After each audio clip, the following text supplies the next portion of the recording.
In May 1983, a young mother named Diane Downs rushed into the Oregon hospital with a story that seemed like a parent's worst nightmare. She claimed a stranger had stopped her on a rural road and opened fire on her 3 kids. By the time they reached the ER, one child was already gone, and the other 2 were fighting for their lives. At first, the community was terrified. But as investigators started looking at the blood spatter and the time of her drive, the random attacker theory began to fall apart. Diane's story was full of holes, and her behaviour was even more unsettling. This wasn't just a case of a tragic shooting. It was a deep dive into the mind of a woman whose obsession with a man outweighed her love for her own children. This episode will be in 2 parts due to the length of information. If you enjoy these episodes, I encourage you to follow or subscribe to Criminal Interrupted on your favourite podcast app. As I've mentioned before, I'm currently focusing on this podcast full-time due to a heart condition, so every follow and review makes a huge difference. Thank you for listening and for your incredible support. This is Criminal Interrupted. Diane Downs was born Elizabeth Diane Fredrickson on August 7, 1955, in Phoenix, Arizona. She was the eldest of 4 children born to Willardine and Wellesley Wes Fredrickson, who had married young and were still in their teens when Diane arrived. Although they provided for their children, the Fredrickson household was shaped by strict conservative values, limited emotional warmth, and a rigid approach to discipline. Diane later described her early home life as structured but emotionally distant, a place where expectations were clear but affection was not. During Diane's childhood, the family moved frequently due to her father's work. When Wes eventually secured a long-term position with the United States Postal Service, the family settled permanently in Phoenix. Diane was around 11 years old, and for the first time, her life had a sense of consistency. Throughout elementary school, Diane was generally described as quiet, polite, and academically average. Teachers and neighbours recalled her as compliant and well-behaved. Nothing in her early behaviour suggested the turbulence that would later define her adolescence. But beneath the surface, Diane's relationship with her parents, particularly her father, was far more complicated than it appeared. Years later, Diane alleged that when she was around 11, her father engaged in inappropriate and harmful behaviour towards her. She stated that the incidents did not involve intercourse, but did involve unwanted touching and situations that made her feel unsafe. She described being taken on drives away from populated areas where she was pressured into removing her clothing. These allegations were never prosecuted, and her father denied them, but they became part of Diane's later narrative about her childhood. Regardless of the exact details, Diane's own account suggests that she associated this period with confusion, secrecy, and emotional distress. According to Diane, the behaviour stopped abruptly, and the family continued on as though nothing had happened. In her teenage years, her father relaxed some of the household restrictions, allowing her to enroll in a local charm school at age 14. This marked a turning point in Diane's self-presentation. With updated clothing and a more contemporary hairstyle, she began receiving attention from boys for the first time. At the same time, Diane began distancing herself from the conservative identity she'd been raised with. Around 14, she stopped using her given name, Elizabeth, and began calling herself simply Diane.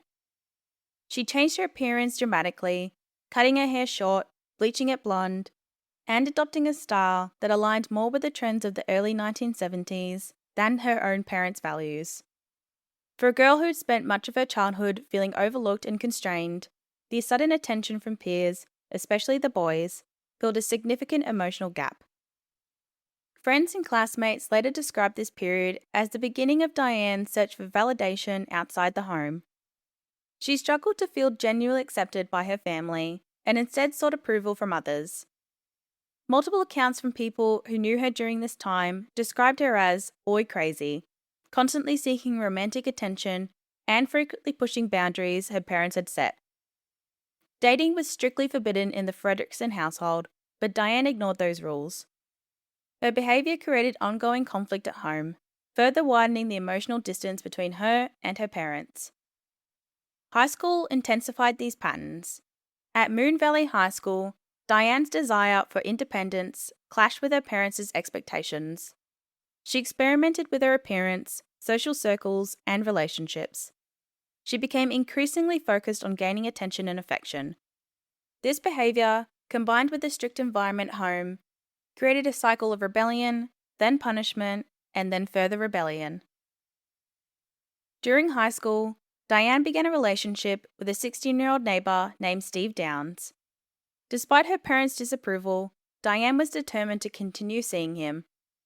Their relationship became serious quickly, and although they separated after graduation, as Steve joined the Navy and Diane enrolled at Pacific Coast Baptist Bible College in California, they continued to view themselves as committed to one another. The long-distance relationship, however, was strained from the beginning.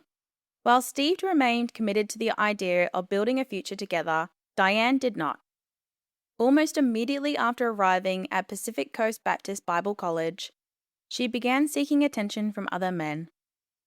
Her behaviour conflicted with the school's strict moral code, and within a year, she was expelled for what administrators described as promiscuous conduct.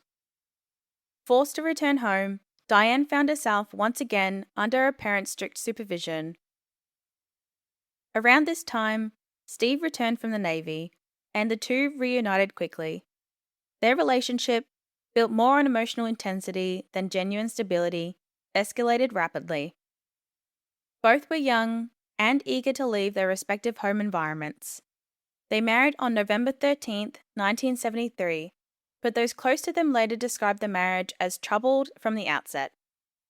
Their arguments were frequent and often centered around finances, jealousy, and Diane's history of infidelity. Whenever conflicts escalated, Diane would leave the home and return to her parents, only to reconcile with Steve shortly after. This cycle of separation and reunion became a defining feature of their early marriage. In 1974, the couple welcomed their first child, a daughter named Christiane. Diane initially embraced the pregnancy with enthusiasm, describing it later as a time when she felt needed and emotionally fulfilled. But motherhood did not bring the stability she expected. Just 6 months after Christie's birth, Diane abruptly enlisted in the Navy, leaving Steve to care for the infant alone. Her military career only lasted 3 weeks.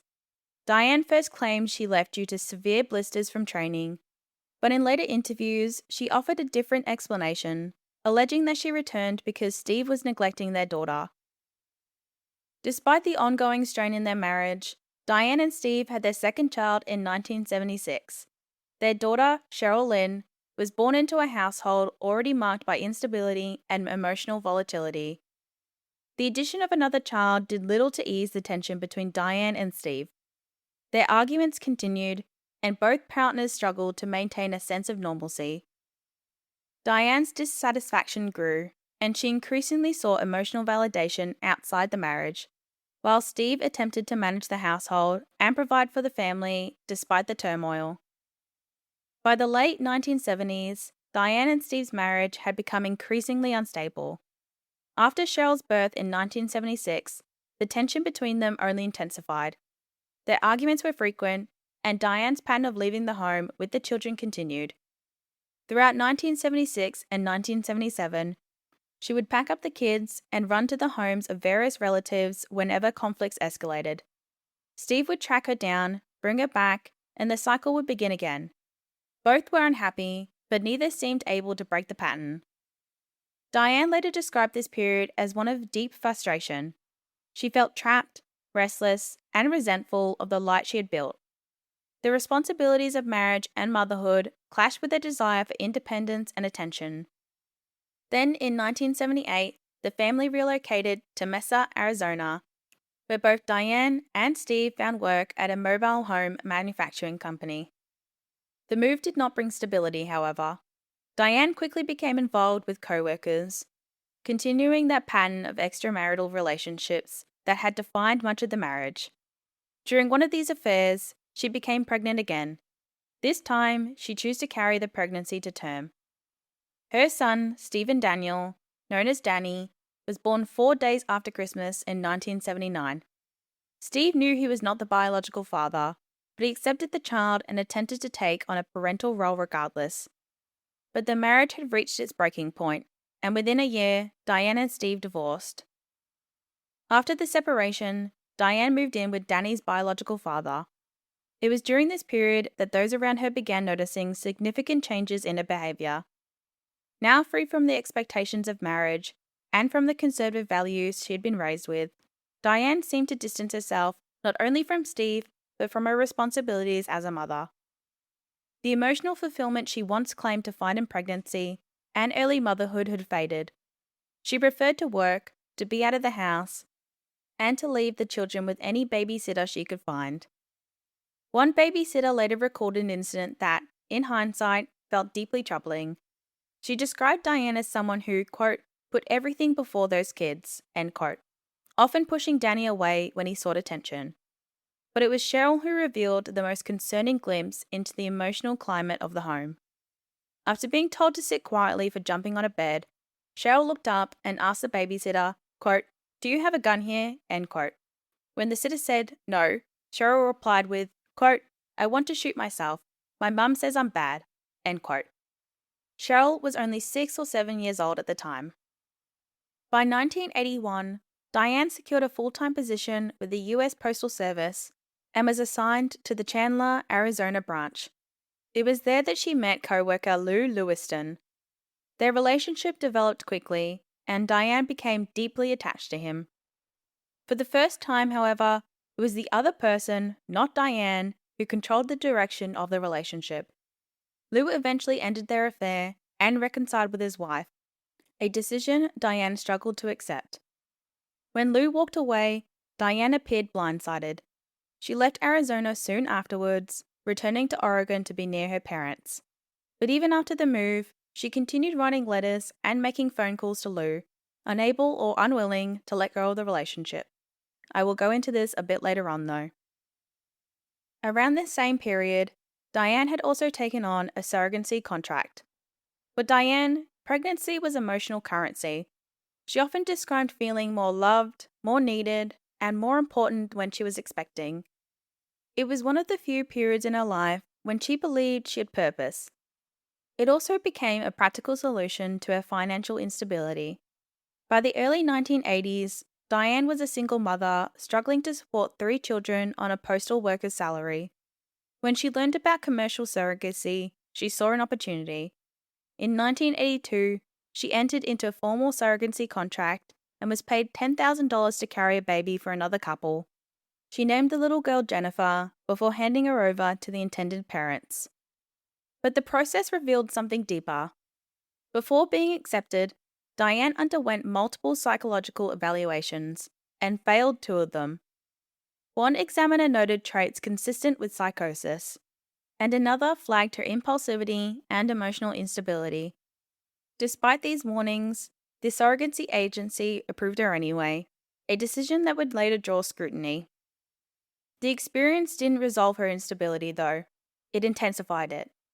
After the 1982 surrogacy, Diane attempted a second one in early 1983, traveling to a fertility clinic in Kentucky for insemination attempts. When the pregnancy didn't take, she returned to Oregon restless and disappointed. At home, the strain was also becoming hard to miss. Neighbours and acquaintances later recalled that Diane's parenting swung between moments of performative affection and long stretches of indifference. She liked to present herself as a devoted mother, but the day-to-day reality didn't match the image. The kids were often left on their own, sometimes outside without jackets in cold weather, sometimes hungry, and sometimes just looking lost. People noticed that they seemed anxious and withdrawn, like they were always bracing for something. And Diane herself seemed increasingly volatile, drifting between restlessness and detachment. All of that formed the backdrop for what happened next. On the night of May 19th, 1983, at about 10:48 p.m., Diane Downs pulled up to the emergency entrance of Mackenzie Willamette Hospital in Springfield, Oregon. She was driving a red Nissan with Arizona plates. As soon as she stopped the car, she shouted for help, telling staff that her 3 children had been shot. Within seconds, the hospital's emergency team mobilized, activating their protocol for violent injury cases. When nurses and physicians reached the vehicle, they found Downs' 3 children inside with severe gunshot wounds. 8-year-old Christy was in the front passenger seat. 7-year-old Cheryl and 3-year-old Danny were in the back seat. Blood covered the interior of the vehicle, and the injuries indicated that the shots had been fired at close range. Hospital staff quickly assessed the children's conditions. Cheryl, the middle child, showed no signs of life upon arrival. She was immediately transferred to the trauma area, where resuscitation efforts were attempted, but unfortunately unsuccessful. She was pronounced dead shortly after entering the emergency department. Christy and Danny were both critically injured but still alive. Christy has sustained a gunshot wound to the chest that caused massive blood loss and cardiac complications. Danny had been shot in the back, and his injuries raised immediate concerns about potential spinal damage and paralysis. Both children were in life-threatening condition. Additional medical personnel were called from intensive care and surgical units to assist. Among them was surgeon Dr. Fred Wilhit, who joined the emergency team in stabilizing the surviving children. Emergency tracheostomies were performed on both Christy and Danny to secure their airways, as their injuries were obstructing normal breathing. Medical staff worked to control hemorrhaging, restore circulation, and maintain organ function. Machines were used to support their heart and respiratory systems while surgical interventions were prepared. Despite the severity of their injuries, both Christy and Danny survived the initial emergency treatment. Christy's condition was extremely fragile. She had experienced cardiac arrest and required extensive efforts to restart her heart. Danny's condition was more stable, but his prognosis included the possibility of permanent paralysis due to the location of his wound. Diane herself had a gunshot wound of her own on her left forearm. She described a frantic struggle on the side of the road, claiming she'd reached for the gun or tried to push it away as the assailant opened fire. The ER staff also noticed something off almost immediately. While her children were being rushed into surgery, Diane wasn't hysterical or in shock. She was remarkably calm, answering questions with a level of detail that felt rehearsed. Law enforcement from both the Lane County Sheriff's Office and the Springfield Police Department arrived at Mackenzie Willamette Hospital within minutes of the emergency call. Their first priority was to get a basic understanding of what had happened while medical staff fought to save the children. Officers spoke briefly with Diane as doctors and nurses worked around her, trying to stabilize Christy and Danny and confirm what they had already feared about Cheryl. At this early stage, investigators were simply trying to gather the essentials: where the shooting had taken place, who was involved, and what Diane claimed had led up to it. Inside the hospital, the atmosphere was tense and chaotic. Staff later recalled how unusual the situation felt. 3 children, all with close-range gunshot wounds, arriving in the same car, and their mother appearing strangely calm. Pediatric trauma cases were always difficult, but this one carried a weight that everyone sensed immediately. Over the next several hours, the children's conditions remained critical. Cheryl's death was formally recorded, while Christy and Danny were placed under constant monitoring. As the medical teams worked, investigators began piecing together the first fragments of what would become a major criminal case. They interviewed hospital staff, documented Diane's statements, and started mapping out the timeline of the night. Diane's account remained consistent in those early hours. She told hospital receptionist Judy Patterson that she'd been driving home from visiting a friend in Marcola when she stopped on Old Mohawk Road. A man with bushy hair, she said, had stepped into the road and waved her down. Believing that he needed help, she claimed she pulled over. According to her, the man approached the driver's window, demanded the car, and then immediately opened fire on the children. She repeated the same story to officers from both agencies. Based on a description, law enforcement launched into immediate search for an armed suspect. Patrol cars swept through Springfield and the rural roads outside town, focusing especially on the stretch of Old Mohawk Road Diane had identified. For several hours, the area was treated as an active crime scene, with deputies combing the roadside and bush for any signs of the alleged gunman. Because the shooting had occurred outside city limits, the Lane County Sheriff's Office took the lead. Sergeant Robin Rutherford was the first investigator to sit down with Diane at the hospital.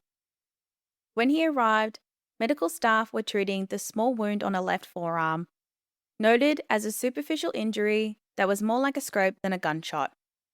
What struck Rutherford wasn't the wound, but Diane's demeanour. Despite the catastrophic injuries her children had suffered, she appeared composed, almost detached. There were no tears, no panic, none of the emotional shock he expected from a parent in such circumstances. Rutherford asked Diane to accompany him to the scene so she could identify the approximate location of the shooting. She agreed, and the officers transported her to the rural area she had described. The site was isolated, with limited lighting and no nearby residences. It was not a location where most drivers would choose to stop, especially at night, and investigators immediately noted the unusual nature of the setting. Officers searched the roadside, surrounding bush, and nearby riverbank for shell casings, footprints, tire tracks, or any physical evidence that might corroborate Diane's account. Initial searches yielded little results. After returning to the hospital, Diane was informed of her children's conditions. She was told that her middle child, 7-year-old Cheryl, had died from her injuries. Christy and Danny remained alive, but in critical condition. Staff members later reported being surprised by Diane's reaction. Rather than displaying visible shock or grief, she appeared calm and controlled. When informed that Danny had survived because the bullet had not struck his heart, she responded with, quote, "Do you mean the bullet missed his heart? Gee whiz," end quote. A reaction that several hospital employees found unusual given the circumstances. These early interactions, Diane's account of the shooting, the lack of the physical evidence at the scene, the nature of the injuries, and her demeanour at the hospital, would soon become central points of focus for investigators. And as the medical team worked to keep Christy and Danny alive, law enforcement began examining inconsistencies in Diane's statements and the physical evidence, marking the beginning of the complex and ultimately high-profile investigation. Detectives from the Lane County Sheriff's Office arrived to conduct a more formal interview. This time, it was Detectives Dick Tracy and Doug Welch who took over.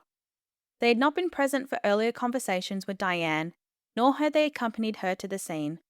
They were coming in fresh, with no impressions beyond the basic facts relayed over the radio. Diane was moved into a private room so they could speak without interruption. Tracy, a veteran investigator, later said what struck him first wasn't what she said, but how she said it. She was steady, articulate, and oddly controlled for someone whose children had just been shot. Welch noticed the same thing. They expected shock, confusion, or at least visible distress, the kinds of reactions they had seen countless times from parents in crisis. Instead, Diane answered their questions calmly, almost methodically, as if recounting an inconvenience rather than a life-altering tragedy. Neither detectives jumped to conclusions, but both registered the disconnect. It wasn't enough to accuse her of anything, at least not yet. The detectives began by gathering background information about Diane and her family, as well as establishing a timeline of the evening. They also reviewed the initial medical findings. The children's wounds were determined to have been caused by 22 caliber bullets, likely fired from a handgun. Powder burns on the children's skin indicated that the shots were fired at extremely close range. Cheryl, who had been seated in the front passenger seat, showed the most concentrated evidence of close-range firing. Blood patterns inside the vehicle suggested that the shots had been fired from the driver's side of the car, which aligned with Diane's claim that the shooter reached in through her window. Diane then provided the detectives with her version of the events leading up to the shooting. She stated that she and her children had eaten a quick dinner at their duplex on Q Street in Springfield before driving to the home of a co-worker, Heather Plord, who lived on Sunderman Road. Diane explained that she had found a newspaper advertisement related to horse rentals and wanted to show it to Heather, who had recently mentioned an interest in buying a horse. Diane said she didn't know Heather's phone number, so she decided to deliver the advertisement in person. She also said that the outing gave the children a chance to get out of the house for a while. According to Diane, after a brief visit with Heather and her husband, she began driving home. She told detectives that she chose to take Old Mohawk Road as a shortcut, and because the children enjoyed looking at the moon from the dark, rural roads. She stated that while driving along Old Mohawk Road, she saw a man standing in the middle of the gravel road, signaling for her to stop. She described him as a white male in his late 20s, approximately 5'9", with dark, wavy hair, a short beard, and wearing a denim jacket and a light-coloured t-shirt. Diane claimed she stopped the car and stepped out to see what he needed. She said the man then produced a handgun from under his jacket and demanded her car keys. According to her account, she refused. She told detectives that the man then leaned past her through the driver's window and began firing into the vehicle, shooting all 3 children at close range. Diane stated that when the man attempted to reach for her keys, she struggled with him, then got back into the car. She said he fired 1 additional shot, striking her in the arm. She then accelerated away and drove directly to the hospital. Detectives documented her statement, but noted several aspects that required further investigation, including the isolated location, the lack of immediate physical evidence at the scene, and Diane's emotional presentation. Her injuries were minor compared to those of her children, and her calmness continued to stand out to investigators and hospital staff. Detective Tracy reviewed the medical report on Diane's arm injury while she spoke. The report described a single .22 caliber bullet entering her left forearm, fracturing the radius, splitting into fragments, and exiting through 2 small wounds. While Diane explained how she'd been shot during her alleged struggle with the stranger on Old Mohawk Road, Tracy noted that the location and nature of the wound were consistent with self-inflicted injuries he had seen in previous cases. However, he made no assumptions. Investigators were trained to withhold conclusions until evidence could be fully examined. Before concluding the interview, Diane consented to a search of her home.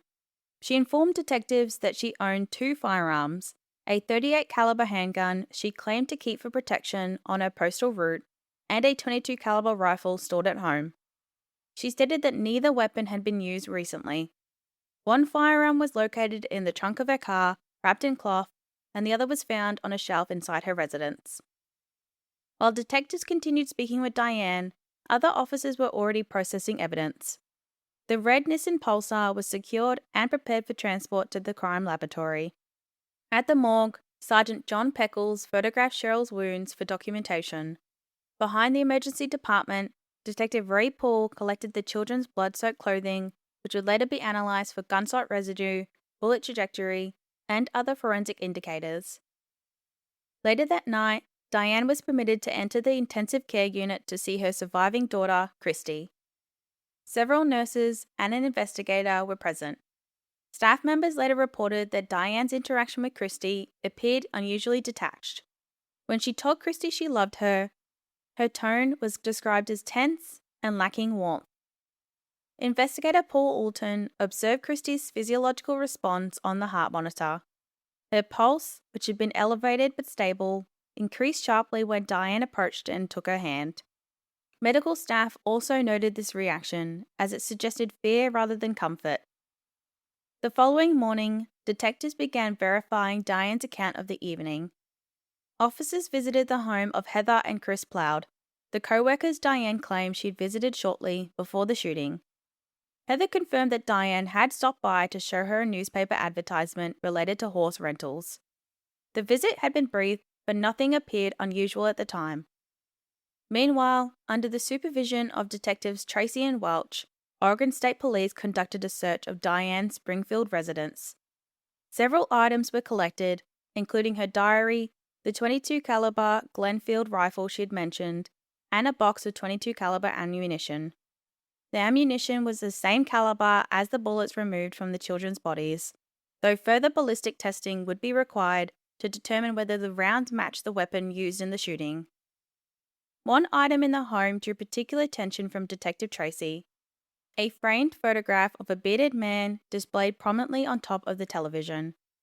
Investigators had already learned that shortly after arriving at the hospital, before she had been informed of her children's conditions, Diane had placed a phone call to a man in Arizona.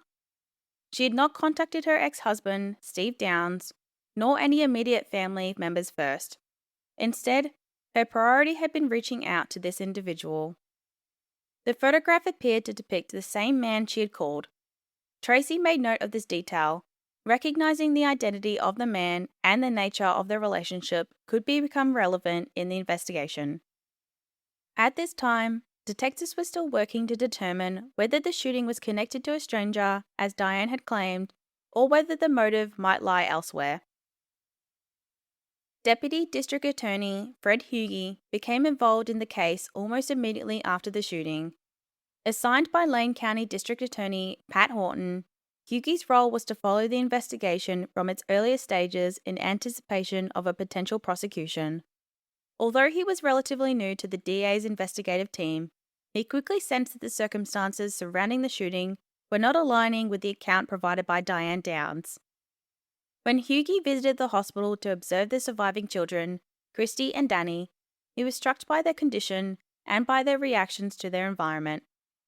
Both children were heavily monitored, connected to tubes and machines, and fighting for their lives. What stood out to Hughey was the report from investigator Paul Alton regarding Christy's response when Diane entered the intensive care unit. Instead of showing relief or comfort, Christy's heart rate spiked dramatically, and her eyes reflected fear.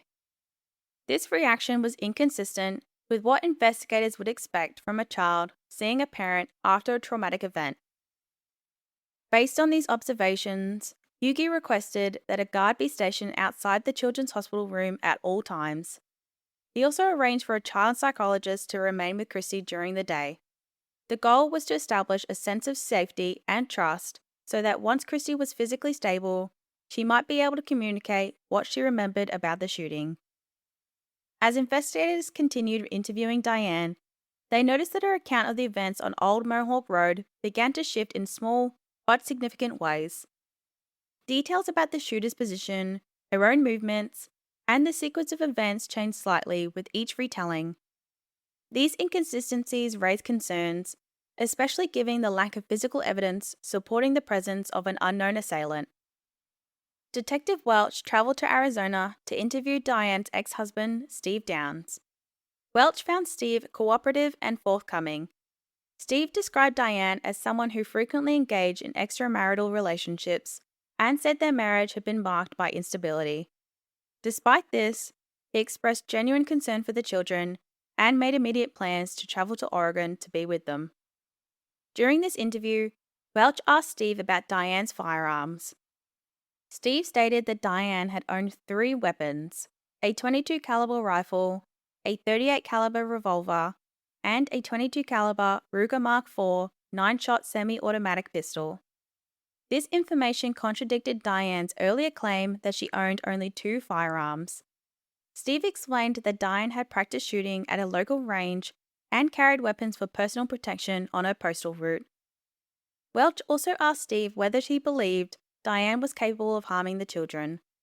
Steve responded that he did not think she would ever intentionally harm them.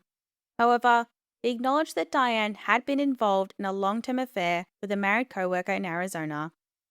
According to Steve, the relationship had ended when the man returned to his wife, but Diane had remained emotionally attached. Steve described her fixation as intense and persistent. Back in Oregon, investigators continued examining Diane's statements. They noted that she had made a phone call to a man in Arizona shortly after arriving at the hospital, before contacting her ex-husband or any other family member. This detail, combined with the photograph of a bearded man found prominently displayed in her home, suggested that the relationship may have been more significant to Diane than she initially indicated. When questioned again about her firearms, Diane denied owning a .22 caliber handgun, despite Steve's statement to the contrary. This discrepancy became a key point of interest, given that the children had been shot with a .22 caliber ammunition. Within days of the shooting, the Lane County District Attorney's Office began reviewing the case closely. Fred Hughey quickly developed concerns about the account Diane Downs had provided. Although the investigation was still in its early stages, the details emerging from law enforcement, medical staff, and forensic analysis did not align with the scenario of a random roadside gunman. The concept of a fabricated assailant was not unfamiliar to prosecutors. In criminal investigations, suspects sometimes attribute violent acts to imaginary attackers, often described vaguely as strangers who appear without warning and disappear without trace. In law enforcement, these fictional offenders are sometimes referred to as bushy-haired strangers. The pattern is well known. The alleged perpetrator cannot be located, cannot be identified, and cannot be corroborated by any physical evidence. Hughey recognized the similarities immediately. Investigators began examining the internal logic of Diane's story. One of the first issues raised was the improbability of the alleged shooter's presence on Old Mohawk Road. According to Diane, she'd driven to visit a coworker, then decided spontaneously to take a rural route home. She claimed she stopped because she saw a man standing in the road raving for help. Detectives questioned how a stranger could have anticipated her presence on that isolated stretch of road at that exact moment. If the man had been following her, he would have been behind her vehicle, not positioned ahead of it. If he had not been following her, investigators questioned how he could have known she would turn onto that road at all. Detective Paul Alton summarized the investigative team's concerns. The sequence of events did not make sense, the location was remote, and the alleged assailant's actions did not match any identifiable motive. If the goal had been to steal the car, shooting 3 children first would have been illogical. If the goal had been to harm Diane, she would have been the primary target, not the children. As detectives continued gathering evidence, forensic analysis of the Nissan provided additional information. Oregon State Police forensic scientist James Pex examined the vehicle thoroughly. He recovered .22 caliber shell casings inside the car, consistent with the ammunition removed from the children's bodies. No bullets had penetrated the vehicle's exterior. Blood patterns showed heavy staining on the passenger side and rear seats where the children had been positioned. Notably, there was no blood on the driver's side of the vehicle and no blood on the steering wheel. This absence was significant. Diane had claimed she was shot while getting back into the car. If that were true, investigators expected she would have instinctively grabbed her injured arm, transferring blood to her hand and then to the steering wheel as she drove to the hospital. The lack of blood contradicted her account. Pex also examined the distribution of gunpowder residue. When a firearm is discharged, microscopic particles of smokeless powder are expelled from the barrel. These particles were found on the right interior panel and across the back seat, consistent with shots fired from the driver's side toward the passengers. However, no gunpowder residue was found on the driver's door panel. This suggested that the shooter had been inside the vehicle, not standing outside reaching through the window. The forensic findings raised the possibility that the shots had been fired from the driver's seat and that Diane had inflicted her own arm wound later, possibly just before arriving at the hospital. Meanwhile, investigators searched the area around Old Mohawk Road extensively. They located spent .22 caliber casings near the scene, but the firearm itself was not recovered. Divers searched the Mohawk River, but the current was strong and fast-moving, making recovery unlikely if the weapon had been discarded there. Despite the lack of a gun, the forensic evidence from the vehicle continued to point away from the involvement of an unknown assailant. During this period, the condition of the surviving children remained a central concern. Christy had suffered a stroke as a result of her injuries, affecting the left side of her brain, the region responsible for speech. Doctors warned that she might never speak again, though they held out hope that her young age could aid recovery through therapy. Danny's injuries left him paralyzed from the waist down, but his cognitive function remained intact. The possibility that Christy might be unable to communicate was troubling for investigators. She was the only conscious witness to the shooting, aside from Diane. If she could not speak, the investigation would rely entirely on physical evidence and Diane's statements. As detectives continued reviewing evidence, they examined Diane's personal writings, including diaries and letters seized from her home. These documents revealed a deep emotional fixation on a married man in Arizona with whom she had previously had an affair. The tone of the entries suggested that Diane viewed the relationship as ongoing, despite the man having returned to his wife. Several passages expressed longing, frustration, and distress over his withdrawal from her life. One entry dated April 21st, less than a month before the shooting, drew particular attention. Written in the form of a letter addressed to the man, it described her emotional turmoil after he told her not to contact him anymore. The entry expressed confusion, heartbreak, and an inability to accept the end of the relationship. Other writings contained explicit references to sexual fantasies and emotional dependence. Investigators considered whether Diane's desire to rekindle the relationship could have influenced her actions. If she believed her children were an obstacle to the relationship, this could provide a potential motive. Detectives also questioned whether the man or his wife could be at risk if Diane's emotional instability escalated. To gather more information, Yugi authorized 2 investigators to travel to Chandler, Arizona, to interview individuals who knew Diane and to identify the man referenced in her letters. Detectives hoped to determine whether he had any involvement in the case or whether Diane's fixation on him had played a role in the events on Old Mohawk Road. While the investigation progressed, the community of Springfield mourned the loss of 7-year-old Cheryl Downs. Her funeral was held on May 25th, drawing family members, friends, and local residents. The tragedy had deeply affected the community, and the circumstances surrounding the shooting remained a source of shock and concern. At the same time, there was cautious optimism at Mackenzie Willamette Hospital. Both Christy and Danny were declared out of immediate danger. Christy's speech remained impaired, and one of her arms was paralyzed, but doctors believe rehabilitation could lead to improvement. Danny's paralysis was expected to be permanent, but he was stable and responsive. The survival of the 2 children provided investigators with hope that additional information might eventually emerge. For now, the focus remained on gathering evidence, interviewing witnesses, and examining every detail of Diane's statements and behavior. When detectives Doug Welch and Paul Alton traveled to Arizona in late May, their objective was to gather a clearer understanding of Diane Downs' life before she moved to Oregon. They needed to verify her background, speak with people who knew her, and determine whether anyone from her past could have been connected to the shooting. And their work quickly proved productive. One of their first priorities was to eliminate potential suspects. Diane had referenced both her ex-husband, Steve Downs, and a former romantic partner named Lou Lewiston. Investigators needed to confirm whether either man could have been the bushy-haired stranger she described. Through interviews and time-verified accounts, Welch and Alton established that both Steve and Lou were in Arizona at the time of the shooting. Multiple witnesses confirmed their whereabouts, and neither man had access to transportation or time that would have allowed them to travel to Oregon. With this, detectives ruled them out as possible participants in the attack. With those possibilities eliminated, Welch and Alton turned their attention to Diane's former workplace, the Chandler branch of the U.S. Postal Service.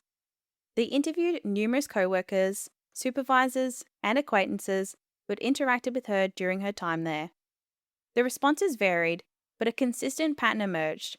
Very few people spoke positively about Diane, and even those who did offered only mild or hesitant praise. Some co-workers described her as ambitious, but in a way that seemed misdirected or disproportionate to her role. Others recalled her as unpredictable, cheerful and energetic one day and then withdrawn or irritable the next. Several mentioned that she often seemed preoccupied with her personal life, particularly with romantic relationships. A few noted that she sought attention from men at work, sometimes in ways that made colleagues uncomfortable. While none of these observations were criminal, they helped investigators understand the emotional landscape Diane had been navigating in the months and years before the shooting. What emerged from these interviews was a portrait of a woman whose priorities were often out of alignment with her responsibilities.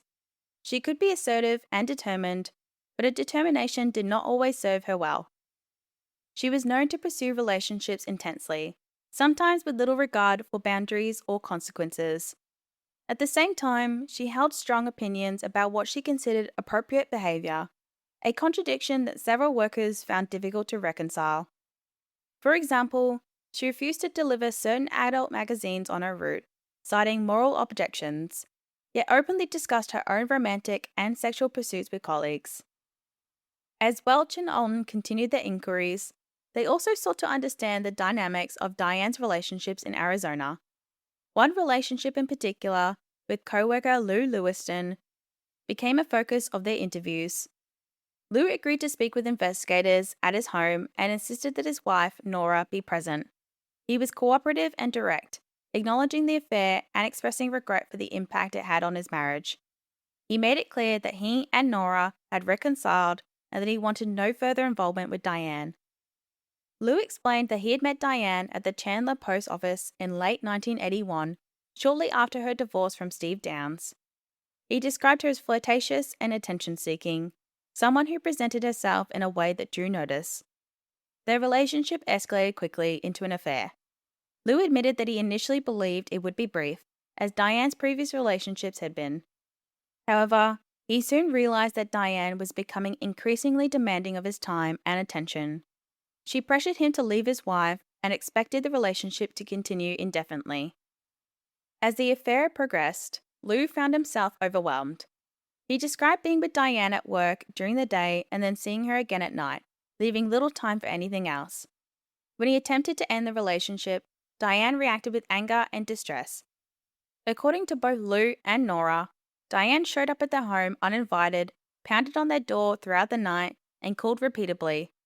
The following day, she confronted Nora directly, insisting on discussing their marriage and offering unsolicited advice about how she believed the couple should handle their relationship. This behavior alarmed both Lou and his wife. Lou described the incident as the breaking point. He ended the relationship definitely in February 1983. Shortly afterwards, Diane requested a transfer to Oregon. Although the timing could have been coincidental, investigators noted that the move occurred soon after the relationship ended. Despite the end of the affair, the letters and phone calls from Diane continued. She wrote frequently, expressing longing, frustration, and confusion about why the relationship had ended. The tone of the letters suggested that she had not accepted the finality of the breakup. While investigators did not draw conclusions, they recognized that Diane's emotional investment in the relationship was significant and that her inability to let go could be relevant to understanding her state of mind in the months leading up to the shooting. Welch and Alton also asked Lou about Diane's children. He explained that he refused to see her when the children were present, stating that it felt inappropriate to be around them during an affair. This detail stood out to investigators as it aligned with concerns already raised by neighbors in Oregon that Diane's romantic pursuits often took precedence over her responsibilities as a parent. By the time Welch and Alton returned to Oregon, they had gathered a substantial amount of information about Diane's past. They had ruled out the possibility that anyone in her life from Arizona had traveled to Oregon to harm her or her children. They had confirmed that the individuals she mentioned were not present at the scene and had no involvement in the shooting. They had also gained insight into Diane's behavior, relationships, and emotional patterns, information that would become increasingly important as the investigation continued. Thank you for listening to this episode. Part 2 will follow shortly.